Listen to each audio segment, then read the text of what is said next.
ada orang nggak punya pekerjaan, ada orang nggak punya istri, ada orang nggak punya suami. Semua ini adalah pergumulan dalam hidup kami. Bagaimana kita bisa selesaikan masalah ini? Harus kita menemukan kehendak Tuhan. Kalau kita menemukan kehendak Tuhan dalam hidup kita, ini bisa selesai.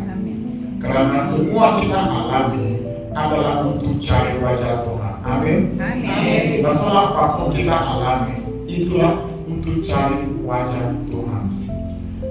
Kalau yang pertama kita bisa lakukan, harus kita kuatkan iman kita.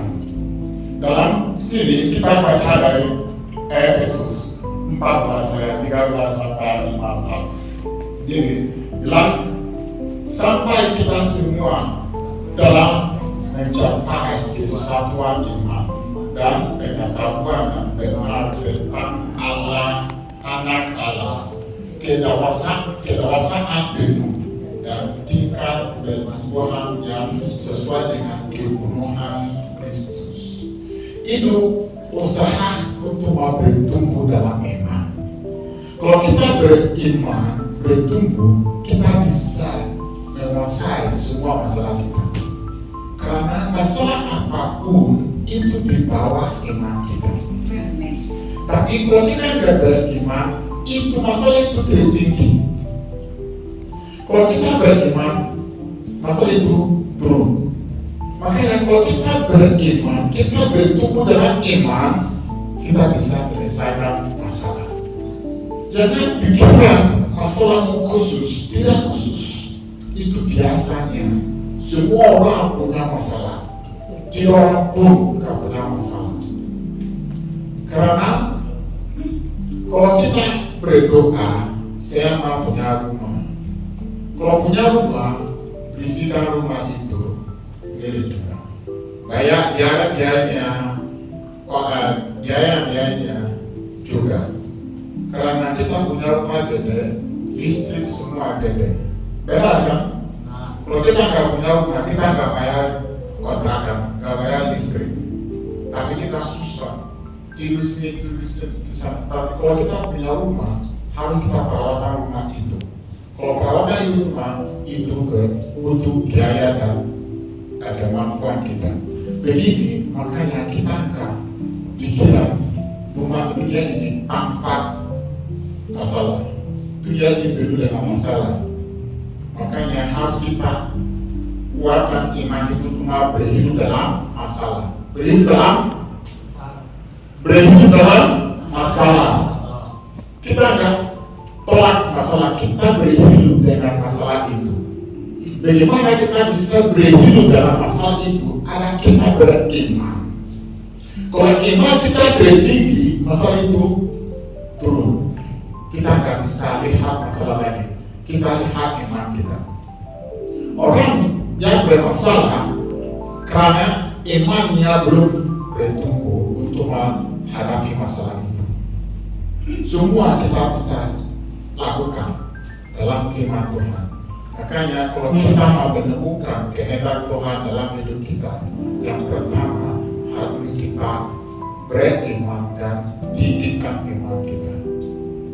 Kalau kita tinggikan iman kita, kita bisa selesaikan masalah itu. Bagaimana kita bisa tinggikan iman kita? Bapak Ibu, pagi ini ada urusan lain kamu tinggal untuk datang di sini. Benar kan? Benar kan? Bukan semua orang kumpul di sini, bukan mereka nggak punya tugas atau pekerjaan lain. Tapi ada sesuatu gerak hati kalian untuk datang di sini. Sesuatu itu gerak hati itu untuk datang di situ mendengarkan firman Tuhan. Kalau kita dengarkan firman ini, aku bilang firman iman bertumbuh oleh pendengar. Makanya pendengaran kita datang Tuhan pendengaran firman Tuhan supaya kita bertumbuh dalam iman. Itu. Jangan pikiran saya datang di sini itu mau makan saja, bukan. Buang waktu, bukan. Karena kalau kita tabur biji, mungkin biji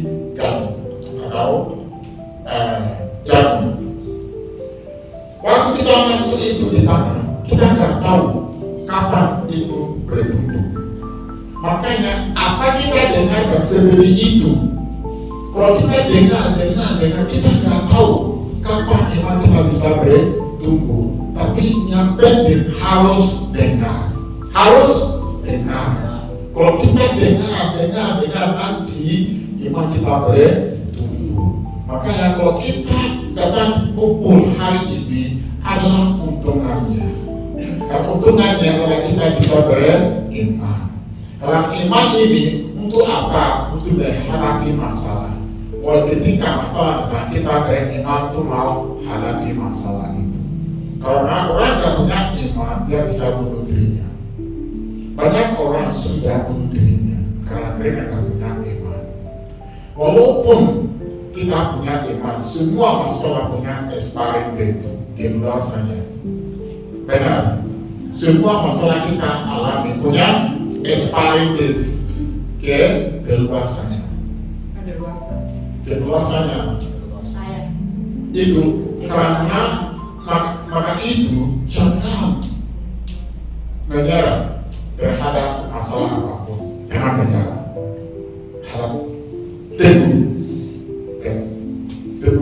Teguh dalam masalah itu harus dilewati. Yang gini, kalau kita sudah dengarkan firman Tuhan bertumbuh dalam iman, sehingga kita bukan lagi anak-anak. Karena anak-anak dia nggak punya keputusan dirinya. Tapi kalau kita sudah beriman, kita nggak seperti anak lagi. Kita nggak bisa didorong oleh masalah. Masalah mau, kalau saya mau saya mau lakukan ini karena ada masalah itu, nggak ada lagi. Harus kita atur hidup kita, bukan masalah atur hidup kita. Itu kita sudah jadi dewasa. Masalah nggak bisa gerakan hidup kita. Karena orang bisa bohong, itu dapat waktu makan, benar. Itu nggak punya iman. Orang bisa berzina untuk dapat waktu bayar kontrakan rumahnya, untuk makan, itu tidak iman. Orang beriman harus diatur hidupnya. Saya nggak mau ini, dia tetap teguh. Bukan ini nanti enggak. Kalau dia mau, dia nggak bohong karena situasinya. Dia nggak lihat kondisinya untuk mau bohong. Ke kondisi apapun, kekurangan apapun, enggak bawa dia jatuh imannya. Harus teguh dalam imannya. Itu imannya sudah jadi dewasa. Tapi orang anak, dia bohong, nanti saya bertobat. Dia lakukan ini, nanti saya bertobat. Itulah hidupnya begini. Orang itu dia tetap dalam masalah yang habis. Kalau kamu mau selesaikan masalah dalam hidupmu, beriman. Dan kalau kamu beriman, jangan menyerah. Tumbuh, bertinggi imanmu, jadi dewasa dalam iman. Supaya kamu bisa pilih apa kamu lakukan dan apa kamu bisa ditolak. Semua kita lakukan itu keputusan kita. Saya mau datang hari ini, itu keputusan saya. Kalau saya mau pulang sekarang, saya bisa pulang. Itu keputusan saya. Jangan lihat situasi itu kontrol dirimu, kontrol situasi. Masalah apapun kamu alami, situasi apapun, jangan sampai situasi itu kontrol kamu. Kontrol situasi itu iman kita kuat. Amin. Amin. Paham? Ya, kita harus kontrol diri kita, bukan hidup kontrol kita. Walaupun kita susah, jangan bohong karena kamu susah. Yes. Amin. Karena kalau kamu sudah bohong, berarti kamu nggak punya iman. Amin. Ini semua kita alami itu ujian. Masalah kamu kita alami itu ujian. Kalau kamu kalah, kamu masih di situ. Karena Apa yang kita lakukan di sekolah? Kalau orang nggak lulus SMA, SD 1, nggak bisa naik S2. Kalau SD 2, anak SD 1, 2, 3 kan? Kalau orang lulus 1, dia masuk 2, lulus 2 masuk 3. Banyak masalah kita alami karena kita sudah kalah SD 1, nggak bisa naik level.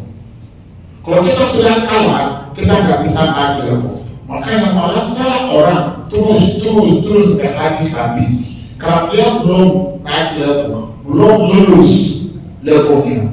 Kalau kita sudah lulus level kita bisa naik kelas. Bagaimana kita lulus agar kita beriman? Jangan sampaikan situasi untuk kontrol dirimu, kontrol situasi. Begitu. Kalau kita nggak kontrol situasi itu, kita masih di SD, nggak bisa naik level. Maka masalah kita nggak habis. Begitu. Dan yang kedua, hormat Tuhan dengan tubuhmu. Banyak wanita, dia jual dirinya, dia pakai tubuhnya seperti apapun, ada orang masuk tato ini, itu nggak boleh, itu anak Tuhan.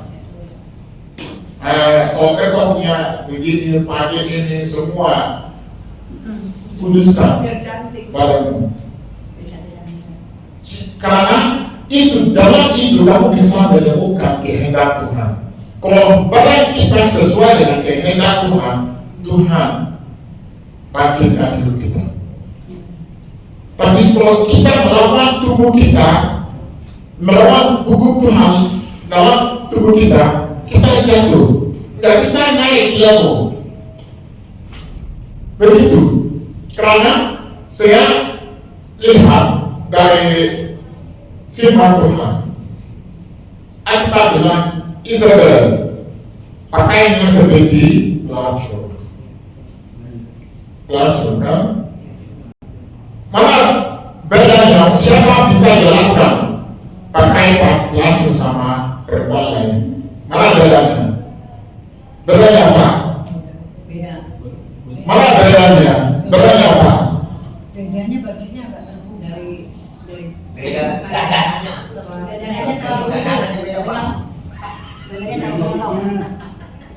Ada yang pakai ini, pakai ini, dan pakai itu, ya. Bajunya itu seksi, ya itu pelacur. Begitu orang lihat ini pelacur. Karena kayaknya, kalau pakaiannya, makanya kita tidak tahukanlah kamu bahwa tubuhmu adalah Kristus. Tubuhmu adalah anggota Kristus. Akan kau biarkan anggota Kristus untuk menyerahkannya kepada kecabulan. Sekali-kali tidak. Tubuh kita bukan untuk kecabulan. Banyak orang yang dikira kalau dia jual dirinya dan dapat uang.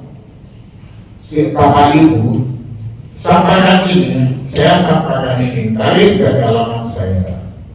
Kalau kita orang perempuan dia bercabulan untuk mencari uang untuk membiara anaknya, akhirnya tidak diberkati.